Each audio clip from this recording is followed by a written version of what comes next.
Yo, magandang araw, no? Kamusta na ang mga katropa peeps? Okay pa ba? Matagal-tagal na ang pahinga. Kailangan mag-unat-unat na tayo, no? Medyo nakakabahala na, no? More than 1 week na tayong patulog-tulog, walang ginagawa. Hindi natin alam kung kailan matatapos to. Padagdag ng padagdag yung COVID eh.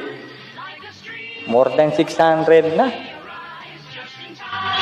Sa ngayon, ang topic, no? Tsaka yung natin, get up natin pala. Spider-Man. Tsaka yung background music play. Spider-Man. Feeling Spider-Man tayo ngayon. Sana matapos na yung COVID, no? Dami ng mga nababahala. Parang chaos.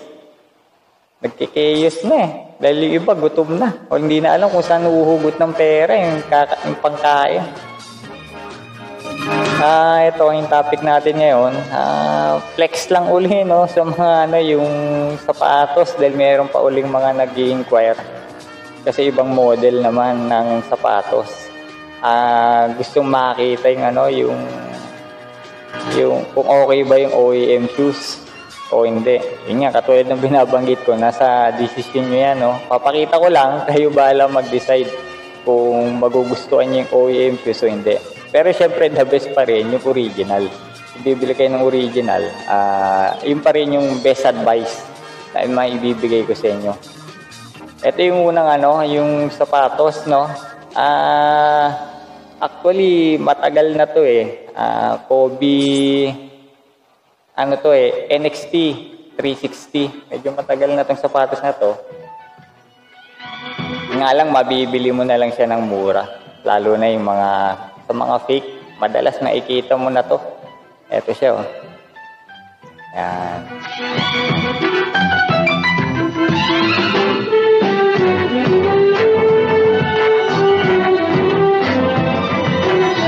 Ito yung niya, no? Yung sa mga sizes. Yan. Dito mo makikita eh. Dito kadalasan yung mga kung fake o hindi. Yan, yung pinaka niya, no? Dila. Pinakatang. Yan. So, pero okay naman. Kung talagang wala kayong pambili, less than 1,000 lang to. Mamaya, pakita ko sa inyo yung yung talagang presyo nito. Decision yan kung talagang bibili niyo siya. Kaso ngayon, NCOV quarantine period, baka matagalan yung delivery. Sa Shopee ko lang din to nabili. Kasi mahirap na maghanap nito eh. Mga medyo luma na, 2017 pa yata itong model na to. Kaya ang kinaganda nito yung loob ba yan. Yung isa tanggal na ito. Tinanggal ko na yung loob, no? Ito yung loob niya. Yan.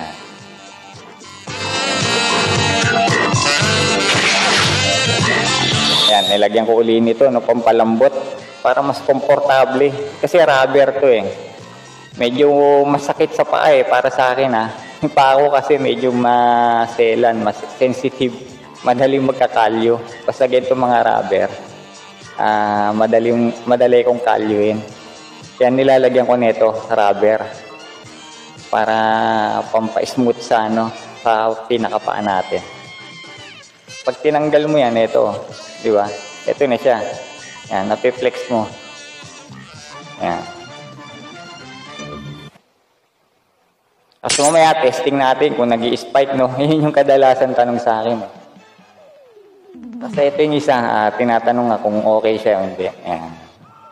Lebron 16, no? Yan.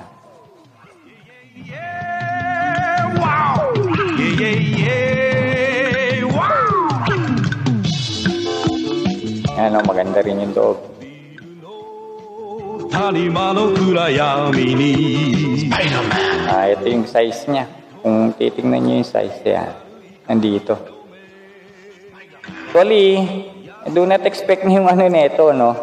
Although kahawig, yung technology kasi yung hinahabol, di ba? Kumbaga, ito yung air sole na tawag.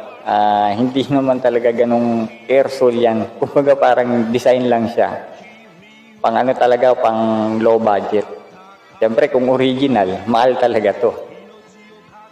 Kumbaga ito, ingat din dahil may mga review na ito nga natatanggal. Pero check natin kung nag-i-spike nga ito. Ano? Yan.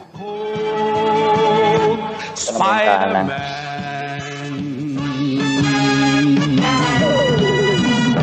Spider-Man! Nasa inyo na, no? Kasi OEM to, hindi natin alam kung ilang buwan o ilang taon itatagal nito. Kung low budget lang, siguro okay na to. Kasi ganun din, hindi ka rin makakabili ng mamahalin. At least makatikim ka man lang paminsan-minsan. Kaso nga lang, yun nga, huwag mo sisisihin yung Nike, Adidas, o kung ano man yung manufacturer ng mga ganyan sapatos na abay, mahinang klase pala eh. Binili mo OEM, fake, siyempre. Ganun talaga magiging yung system nun. Tapos isang share ko lang. Ganda nung nabili ko eh. Natuwa lang ako. Ito hindi sapatos to. Pero sa suotin ko, papakita ko rin sa inyo. Medyo naano ako eh. Mahilig kasi ako sa mga maganda, ibang technology. Medyo na-attract ako. Ito, pantalon naman, may iba-iba. Di ba? Ayan. Ang daming bulsa nito, natuwa ko dito. Ano siya? Tinesting ko rin.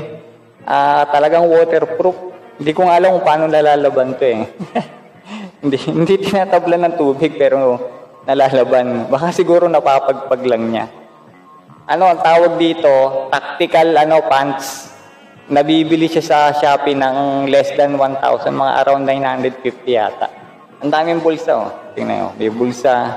Tsaka safe na safe dahil kasi may mga strap. Ayan, may lagayan pa ng mga, ewan ko kung, di ba? May mga lagayan pa ng mga, tawag din yung mga maliliit na mga Swiss knife, di ba? Pwede rin mga ballpen. Di ba? Ayan, oh. May mga maliliit kasi mga bulsa pa dito sa gilid. Yan. Hindi ko alam kung ilang packets to eh. Kasi yung packet niya, ayan, may mga So mamaya testing natin para makakita nyo na waterproof talaga to. Tapos flexible. Ganda sa kanya, flexible. Ganda suotin. Medyo manipis lang, yun lang yung comment dito. Manipis. Ang naman nito, siguro naman matibay-tibay din. Check natin mamaya, sabay natin sa yung pagre-review ng yung spike na sapatos, di ba? Yun nga shoutout nga pala kay kuya ko, happy birthday kay Ate Luz, asawa niya. Birthday ngayon March. Sana ingat kayo, nasa London yun. Ingat kayo, keep safe always. Lalo na yung mga sana wag na tayong lumabas ng bahay dahil wala na kalat na. May mga di ko alam sarap sisihin dahil hindi alam na nila may sakit sila, lumalabas pa, nakikihalubilo pa, parang sinisikreto, which is unfair naman sa iba na walang sakit, di ba? Kumbaga nag-iingat tayo tapos sila ewan ko nga ba. Actually dalawa na yung nabalitaan, yung isa galing abroad, pumunta ng heart center yata. Patay na yung heart center na naman. Lahat sila naka-quarantine. Tapos ngayon, ito naman yung issue sa Makati Med. Ako naman, ano ba naman yan? Paano na naman tayo? Mapapasigaw ako Ito na naman.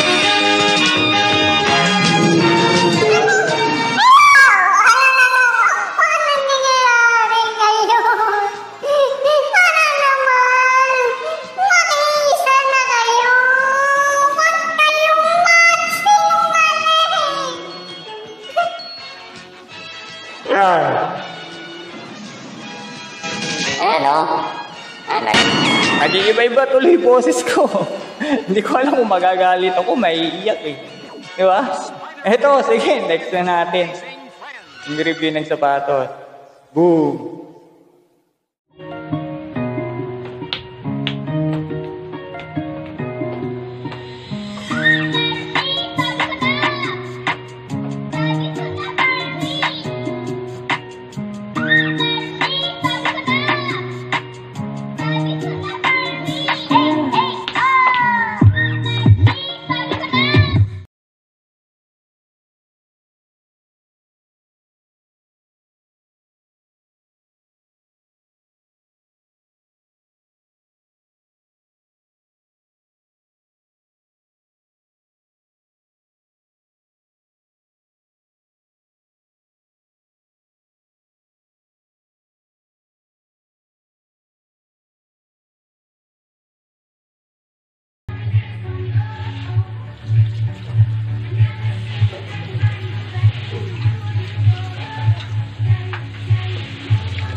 Ayun o. Nakita nyo yung ano yung performance review nung nung dalawang sapatos. Yung masyadong nag-spike, no? Siguro lang, bago pa kasi. Kadalasan yan, may coated pa yan. Katagalan yan, baka matanggal yung pinaka-coating niya.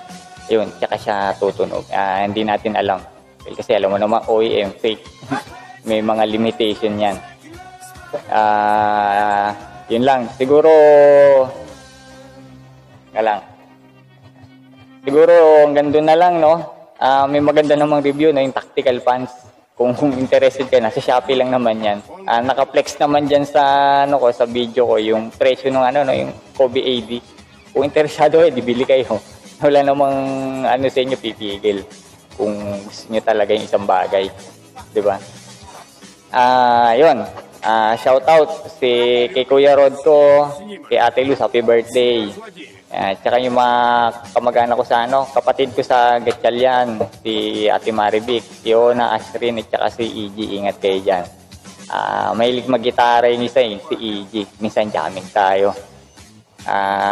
Nagbe-beatbox ako kaso hindi naman ganun kagalingan, no?